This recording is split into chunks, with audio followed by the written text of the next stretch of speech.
The moment you think you've seen the truth, your own life becomes the first casualty.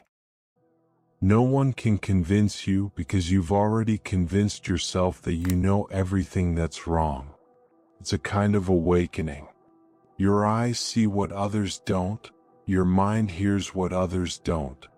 This awareness hasn't given you strength, it's given you a burden. You're alone in the crowd. As you sit in a cafe, the silence seeping through the walls speaks to you. People's artificial pleasures, their memorized happiness, their daily resignation strike you. Their world is a simple equation. Comfort equals sufficiency. Your equation, however, contains other terms: truth, anguish, inquiry. You live with these terms. As they consume you, you remain unfaithful to them. You make sacrifices for the things you constantly notice. While talking to a friend, you suddenly sense that their calmness is fake. In a job offer, you see the soulless system behind the allure of money. When people pretend to be happy, a kind of accusation begins inside you. It's as if everyone is deceiving themselves and you're guilty of watching it. This observation gradually turns into a harsh reaction, sabotaging life. A chain of choices, made consciously or unconsciously, that distances you from your own well-being. Sabotage has a strange aesthetic. Small decisions, seemingly insignificant moments, turn into deep wounds over time. Being late, not replying to that message, turning down an opportunity, these aren't random. They're a ritual. A logic lies at the heart of this ritual. If the world isn't filled with truth, then surrender is fake and comfort is a lie. To accept comfort is to kill the questioning person within you. That is why rejecting comfort sometimes feels as natural as self-destruction. Dostoyevsky knew this contradiction. His characters are often both seekers and destroyers, both starved for love and rejecting of it. For them, action was often the language of rebellion. Rebellion was not just against the system but against oneself. If this is the world, I cannot conform to it, they say, and then they set their own downfall in motion with their own hands. Because downfall is a kind of truth that boldly exposes the false aspects of their lives. This is a tragic honesty in Dostoyevsky's language. Where there is pain, there is truth. What you're doing might stem from a similar impulse. Pursuing the truth leaves you alone, and loneliness draws a jarring boundary. Staying within that boundary can sometimes be more painful than being outside it. So, whether consciously or not, you push yourself beyond that boundary. Why? Because accepting life as superficial feels like a kind of betrayal within you. You want to pay the price for such a betrayal. This price often involves gambling with your own life, entering into meaningless relationships, pulling back at the wrong moment, or rejecting a secure future. Psychologically, this behavior has several roots. The first is a sense of broken trust. If love was conditional in your childhood or you experienced unexpected losses, building trust feels like a gamble. You're inclined to ruin what you have rather than take a chance, because if losing is inevitable, controlling the loss feels more bearable. Taking control of this sense of helplessness is an ironic yet effective tactic. I choose defeat, so fate cannot defeat me. Second, identity preservation. If your sense of self has been shaped around pain and truth, you might reject comfort to protect that identity. If you submit to the status quo, your identity erodes. You feel this as if it were death. Therefore, to protect yourself, you put yourself to the test, and these tests often come with harmful behaviors. This is a kind of internal loyalty test. Who am I? If I choose pain, am I real? There is a quest for consistency here. Even destruction is accepted in the name of consistency. Third, there is the curse of knowledge. For people of your kind, those who think more sharply, knowledge comes as a burden. Knowledge isolates you. The more you know, the lonelier you become. Because most people do not want to share this knowledge or cannot. Their world does not align with your reality. This alienation radicalizes your inner world even further. Radicalization pushes action to extremes. You are the one standing in no man's land, rejecting society's norms, yet unable to find another sense of belonging. When these three roots, lack of trust, identity protection, and the loneliness of knowledge, come together, the tendency towards self-destruction makes sense. This is not a mistake, it is logic. You have built your logic on truth and loyalty. You reject everything that is at odds with it. This rejection sometimes changes its form. Depression, anger, apathy, jealousy, self-sabotaging relationships. They all answer the same question. How much destruction is necessary to remain true to the truth? There is a crucial blind spot here. Self-destruction is not just destruction. It is also a message. When you destroy yourself, you scream at yourself, "See me." This scream is rarely directed at others. Even if others don't hear it, it is directed at yourself. This is how you communicate with your inner voice. And this voice usually rises from a wounded, neglected, or rejected part of you. Fear, pain, and anger form a language of their own, and you are speaking that language. Dostoyevsky often gives this voice to his characters. Their downfall carries a certain sacredness, for it reveals the truth hidden behind the visible lies. In his world, the struggle between virtue and vice runs deeper than superficial moral judgments. There is a similar struggle in your life. Behind the masks you present to the outside world, an inner court is at work, revealing the truth. If the external order does not recognize the justice of the inner court may sometimes enforce justice through its own methods, and that path may lead to destruction. Now stop and look within. Notice this about yourself. Which choices are wounding you not by accident, but intentionally? In which relationships are you always the one left behind? Which opportunities are you rejecting, and what beliefs lie behind that? Don't rush to answer these questions. Don't answer immediately, because honest answers come with pain. Navigate through these questions. Live with them. Because awareness is like a kind of homelessness. You can't find shelter anywhere that isn't your own. There's another dark truth. Self-destruction is often strength, weakness in disguise.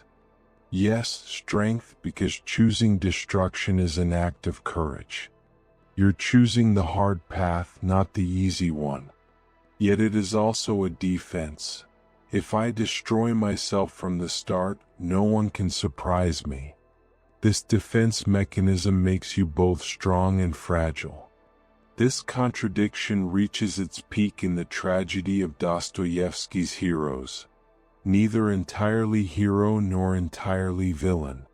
However, the act of self-sabotage defines you but doesn't have to consume you. Feeling this distinction is critical. Defining yourself by accepting pain is sometimes necessary. But the inevitable consequence of self-definition shouldn't be sabotaging yourself in every corner of your life. There's a nuance here. The difference between owning pain and surrendering to it. One is making it your own, looking at it, writing about it, thinking about it.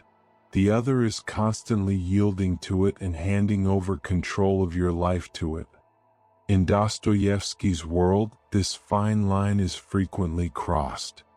Characters sanctify pain and place it at the center of their ethics. The price is heavy. Relationships shatter, hopes fade, life shrinks. You too run the risk of being drawn into this danger.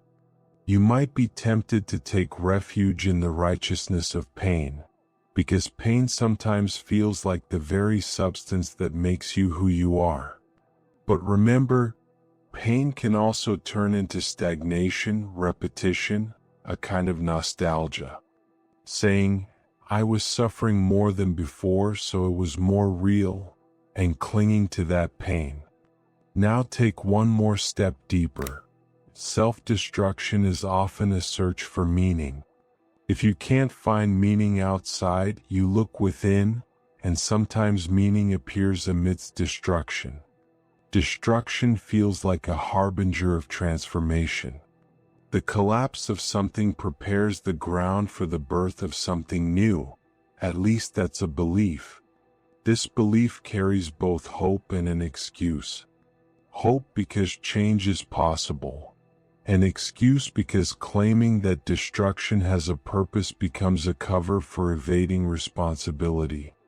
At this point, here's another truth that will awaken you. Expanded awareness leaves you alone, yet it also sets you free. Because when left to itself, loneliness forces you to see yourself more clearly, without exaggeration. Feeling that you are different from others can actually be a privilege, especially if you see it as a talent rather than a burden.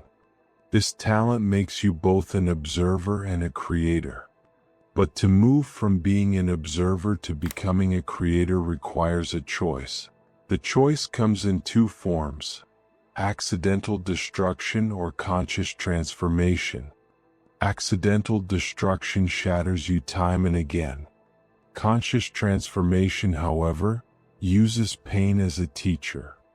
It does not flee from pain, nor does it destroy itself in the name of pain.